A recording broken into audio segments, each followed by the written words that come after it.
네, 서울 성북을 출신 기동민입니다. 후보자 현안에 대해서 거침없이 말씀을 주셨고 말씀하고 계시는데요. 현역 의원으로서 국방부 장관 후보자로서 국무위원 후보자로서 진실되게 말씀해 주십시오. 새벽에 이재명 대표에 대한 구속영장이 기각되었습니다. 400여 차례 압수수색, 대통령까지 나서시고 여당인 국민의힘, 법무부 장관, 검찰 총동원해서 열심히 수사했지만 사실상 완패했습니다. 여기에 대해서 국민의힘 대변인이 뭐라고 논평하신지 아십니까? 개딸에 굴복한 법원 판결이다 이렇게 얘기했습니다. 집권 여당이 사법부의 판결을 존중하지 않고 있습니다. 어떻게 생각하십니까? 존경하는 기동민 의원님, 제가 현직 의원이었으면 제가 의견을 거침없이 말씀 주셨잖아요. 타당한 접근이니까 적절합니까? 이런 논평이? 제가 국방부 장관 후보자로서 적절합니까? 국무위원 후보자잖아요.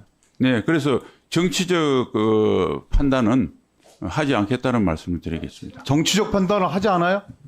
아니 이 사안에 대해서 이렇게 집권 여당의 대변인이 사법부의 엄정한 판결에 대해서 판단에 대해서 개딸에 불급한 법원 판결이다 이런 부분들에 대해 판단이 없어요? 적절합니까? 저는 그거에 대해서는 평가하지 않겠습니다. 다른 부분들에 대해서 많이 평가하시죠. 그건 과거에 한번 여쭤보겠습니다. 예. 박시만 씨와 6437기 동기죠. 네, 그렇습니다. 친합니까? 친합니다. 지금도 만납니까? 네. 결혼식 때 함진아비 말 역할까지 하셨나요? 예, 그렇습니다. 대단히 친한 거네요. 그 전까지는 안 친했는데 말씀을 드리면 그러면 누나회 멤버이시기도 하십니까? 누나회라고 하는 것은 존재하지 않는 없습니까? 예, 그냥 만들어낸 완전한 소설입니까? 가짜 뉴스입니다. 근데 왜 이런 얘기가 나왔겠어요? 뭐 그 나온 이유는 37기에 중장이 8명이 진급을 했죠. 그렇습니다. 대장이 3명이나 나오셨죠. 그리고 특별히 네. 친한 그 신원식 장군께서도 주요 보직들을 다 거치셨고 여러 가지 구설들도 있었고 이게 박지만 전 회장과의 어떤 친분 관계 작용했다고 보십니까? 저는 그게 절대 아니라고 생각하고요. 네, 알겠습니다. 네, 제가 저보다 훌륭한 동생이 많아서 세 분이 대장이 됐고 저는 그 부분에 중간에 부족해서- 차별을 예. 받으셨다 이런 말씀이신데 그건 또 다른 차원의 문제니까요. 예. 유승민 전 대표 네, 지금 만나십니까? 안 만납니다. 왜 안 만납니까?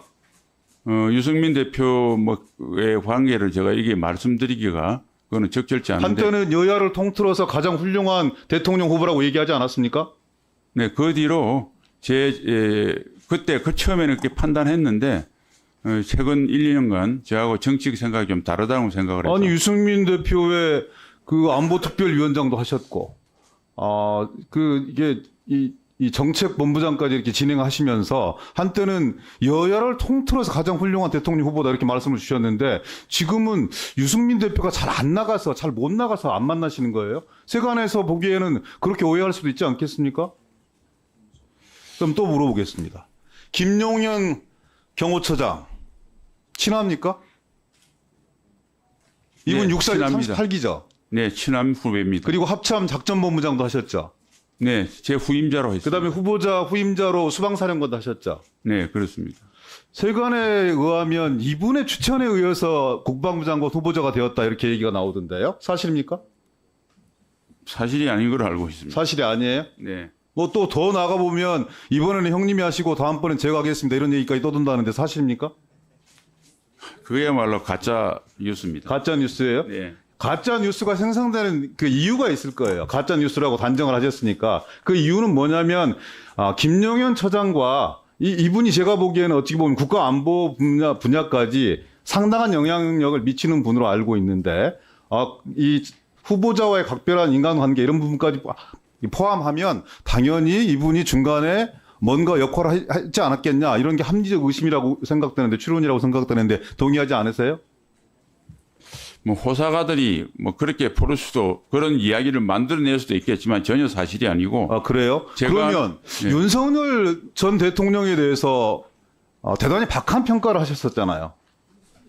다시 못 들었습니다. 윤석열 대통령에 대해서 후보자 시절에 그리고 대통령으로 취임한 이후에도 대단히 박하고 인색한 평가를 갖고 계셨잖아요. 후보자께서. 그것도 부정하십니까? 네, 한때는 유승민 대표가 확인했듯이 군 미필자는 대통령 자격이 없다 이런 말씀까지 하셨잖아요. 네, 그런 말을 한 적이 네, 있습니다. 지금도 그 생각 유효합니까? 아니면 생각이 바뀌었어요? 아니, 그 생각은 유효하고 그럼 윤석열 대통령은 군 무필자니까 뭔가 그 대통령 자격이 없는 거네요? 유효하시다면? 아니, 그것만 볼 수 없고 그런데 그럼에도 불구하고 윤석열 대통령이 자신을 대통령으로 인정하지 않는 듯한 그런 발언을 했는데도 불구하고 국방부 장관 후보자로 낙점을 했다. 뭔가 이유가 있는 거 아니겠습니까? 그 과정에서 김영현 경호처장의 역할을 했다. 이렇게 접근하는 게 완전히 가짜 뉴스예요? 매개고리가 있을 거 아니에요. 유승민 대표하고 그렇게 친했는데 관계가 단절이 되었고 이제 그렇게 비판에 맞이했던 윤석열 대통령과 얼마나 가까운 관계로 발전했기에 지금 일국의 현역 신분의 의원이 국방부 장관 후보자로 낙점될 수 있겠는가? 국민들이 보기에는 좀 이상하지 않겠습니까? 안 그래요? 존경하는 기동민 의원님 질문을 다 하시고 제가 설명을 하는 게 낫겠습니다. 중간에 말을 하시죠. 그러면 예, 전광훈 목사하고는 친합니까? 친하지 않습니다. 그런데 그분한테 용장이라고 그랬잖아요. 그분이 장수입니까? 용감한 장수예요? 왜 그런 평가를 하십니까?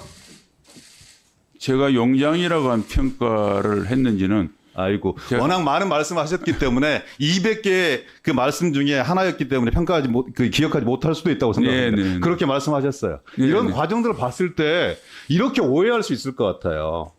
만약에 그 후보자께서 이런 평가를 받는다면 억울하시겠지만 박지만에게는 박지만이 원하는 방향으로, 유승민에게는 유승민이 원하는 모습으로, 전광훈에게는 전광훈이 원하는 모습으로, 윤석열에게는 윤석열 대통령이 원하는 모습으로 충성하려고 하는 거 아니냐.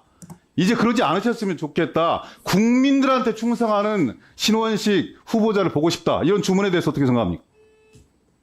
예, 국민들이 원하는 모습으로 하겠다고 하는 기동민 의원이 충정 어린 제언에 대해서는 제가 100% 수용합니다. 그런데 제가 앞에 있는 여러분을 언급하면서 맞췄다고 하는 것은 제가 그는 감히 사실이 아니라고 말씀드리고 싶고, 사람의 어떤 행동이나 생각을 뭐 이렇게 드러내 보일 수 없으니까 제가 참 답답합니다만, 저는 우리 기동민 의원님께서 3년 반 동안 저를 지켜봤는데 제가 그 정도로 세파에 여기 가고 저기 가고 한 모습을 안 했다고 생각하는데, 그렇게 평가하셨으면 제가 잘못이 있다 부득이 소치로 보고 앞으로 그런 한 점의 의혹도 안 되도록 행동에 신중을 기하겠습니다. 다시 한번 제가 신원식 후보자에 대해서 네. 상당한 평가를 가지고 있는 사람입니다.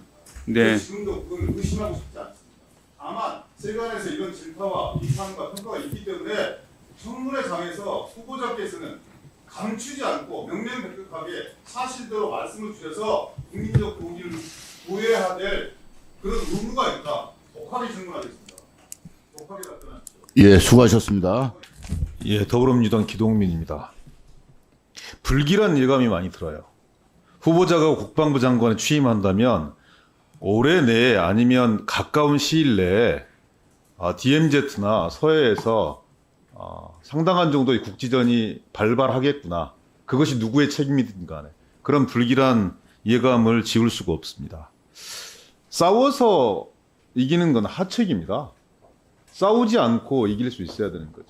그 싸우지 않고 이길 수 있는 방법 중에 하나가 9.19 군사합의 같은 정치적 합의인 거죠. 물론 한계가 있고 부족함이 있습니다. 그런데 그것을 어느 일방이 조건을 지키지 않는다고 해서 우리가 먼저 깨버리는 것이 과연 군사 전략적으로 타당한 접근법인지에 대해서 내부에서도 좀 치열하게 토론해 보시고 각 부처별로도 치열하게 토론하는 것들이 필요하다. 국방부 장관 후보자로서의 견해 소신 있게 밝히는 건 좋은데 모든 부분들에 대해서 밝힐 수 있으면 그렇게 하시는 게 좋지만 유독 본인이 고집할 수 있는 군사 전략적 접근법에 대해서 그리고 국민적 우려를 대단히 증폭시켜낼 수 있는 그런 부분들에 대해서 대단히 신중하게 접근하셨으면 좋겠다. 이런 조언을 드립니다. 아시겠습니까? 네, 기동민 의원님 그 개인의 군사적 소신을 너무 강하게 하지 말라는 전반적인 그러한 충고에 대해서는 제가 무겁게 받아들이겠습니다. 국방부 장관이 일국의 국가 방위를 책임지는 사람인과 동시에 전쟁을 예방하는 사람이기도 합니다. 압도적 힘과 전략적 사고로 무조건 전쟁을 치러서 이기는 게 능사가 아닙니다. 전쟁을 막아낼 수 있는 전략적 방도를 함께 고민하는 것이 국방부 장관이다. 명심해 주시기 바랍니다. 최근 의문사 진상규명 군 사망이 85년 10월 후보자께서 중대장 시절이었던 그런 시절로 기억됩니다. 예. 그렇게 얘기했어요. 사망사고 원인이 잘못 발사된 박격포였으나 유기된 불발탄에 의한 것으로 조작되었다고 결론을 내렸어요. 특히 당시 중대장이었던 후보자를 포함한 부대 지휘관과 간부들은 망인이 불발탄을 밟아서 사망한 것으로 왜곡 조작함으로써 사고의 지휘 책임을 회피한 것으로 볼 수 있다. 이렇게 결정문에 기재했습니다. 동의하지 않으시죠? 전혀 동의하지 않습니다. 그 60mm 박격포 사거리가 얼마나 됩니까? 사거리 한 1km 정도 넘는 걸로 알고 있습니다. 정확한 사거리는 제가 확인하겠습니다. 3.5km 정도 되죠. 예, 죄송합니다. 제가 60mm 사수였습니다. 제가 그 1km라는 당시 훈련을 그래서 기준해서 왜 말씀을 드리냐면요.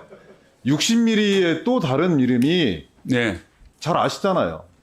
똥포예요. 이게 정확하지 않아서 그렇습니다. 81mm 이상만 하더라도 대단히 과학적인 측량 방법과 여러 가지 시스템에 의해서 정밀 사격이 가능하지만 60mm 박격포는 좀 다른 측면이 심리적 측면들도 있는 거고 다른 측면이 있어서 그렇습니다. 명중률이 대단히 낮습니다. 항상 연습하는 곳에서 쏴야 된다 하더라도 오늘 맞았던 것이 내일 맞지 않습니다. 그게 60mm 박격포가 가지고 있는 특성이거든요. 이거를 예를 들어서 100m, 200m 단위로 끊어서 사격할 수 있다. 그건 제가 보기에는 불가능한 일에 가깝습니다. 그런데 1.5km 지점에 때려라 했는데 500m, 700m에 가서 맞을 수 있는 거죠. 이거를 500m 지점에 때려라, 700m 지점에 때려라 이렇게 얘기하는 것은 저는 이렇게 상식이 없는 사람, 이 60mm 똥포에 대해서 아무것도 모르는 지휘관들이 내리는 그런 결론입니다. 제가 드리는 말씀은요. 40년 가까운 일이기 때문에 증거가 없어요. 진술이 있을 뿐이죠.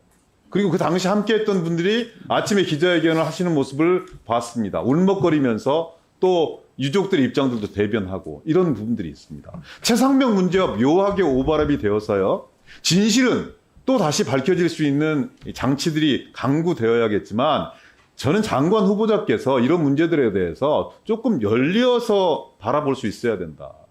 유족들을 위로할 수 있어야 된다. 그리고 국가기관이 권유한 사안이기 때문에 순직 재분리로 권유한 것이지 않습니까? 작전 중에 사망한 것도. 그분들의 명예 역시 대단히 중요한 것이다.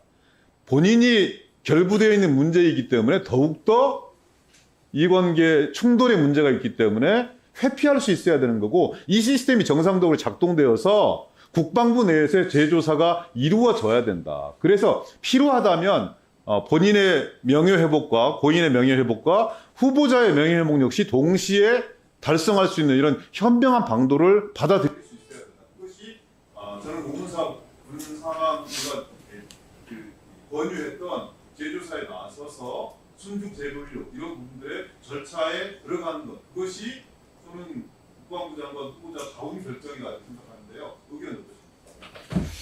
예, 먼저 중대장실의 제부하였던 병사의 사망에 대해서 고인의 명복을 빌고요. 유가족의 심심한 위로와 안타까움을 전합니다. 그런데 그 말씀을 먼저 듣고 싶었는데 네. 근데 이제 이 문제는 사실은 사망의 원인을 판단하는 게 저가 아니고 당시 수사관이었고요. 사체를 검안했던 군의관의 판단서입니다. 그래서 그걸 결정됐던 거고, 그 다음에 그 진술이라고 하는 것들은 극소수의 이제 몇 명의 박격포 나오는데, 그게 어떤 연유에서 갑자기 그런 이야기가 나왔는지 모르겠는데, 그것은 사실은 제 개인의 명예도 있고, 당시 수사과장과 대대장의 명예가 있어서 잘 아시는 바와 같이 지금, 형사사건 및 민사로 지금 되어 있는 상황이니까, 수사와 재판을 지켜보시면서 판단해 주시면 좋겠다 서 말씀드리고요. 예. 후보자께서 당연히 그렇게 말씀 주실 수 있다고 생각하는데 네.